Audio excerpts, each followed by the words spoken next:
CM Chandrababu సత్యదూరమైన ఆరోపణలు చేస్తూ ప్రజల్ని తప్పుదోవ పట్టిస్తున్నారని మండిపడ్డారు. వైఎస్ఆర్సీపీ రాష్ట్ర ప్రధాన కార్యదర్శి గడికోట శ్రీకాంత్ రెడ్డి డైవర్షన్ పాలిటిక్స్ చేస్తూ పబ్బం గడుపుతున్నారని ధ్వజమెత్తారు.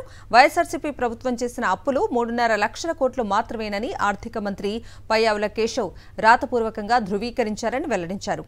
వైఎస్ జగన్ ప్రభుత్వం 14 లక్షల కోట్లు అప్పు చేసిందని మభ్యపెట్టేవారు వెంటనే క్షమాపణ చెప్పాలని డిమాండ్ చేశారు శ్రీకాంత్ రెడ్డి. అప్పుల పాలు చేశారు రాష్ట్రాన్ని అని చెప్పి మభ్యపెట్టే మాటలు చెప్పించి చాలా మందిలో నిజంగా జరిగిందేమో అన్నటువంటి రీతిలో నమ్మించే విధంగా వివరించారు మీడియా కానీ ఇటు కూటమి నేతలు కానీ. ఎలక్షన్ల ముందర ఎలక్షన్లు అయిపోయిన తర్వాత మొట్టమొదటి జరిగినటువంటి అసెంబ్లీ సమావేశాలలో ఒక నోట్ వచ్చింది. గత ప్రభుత్వం ఎంత అప్పు చేసింది, మొత్తం రాష్ట్ర అప్పులు 7,80,000 కోట్లు ఉంటే అందులో 3.5 లక్షల కోట్లు గత ప్రభుత్వంలోనే జరిగినాయి అన్నటువంటిది వాస్తవాలు కూడా పేపర్ రూపంలో అసెంబ్లీలో ప్రజెంట్ చేశారు.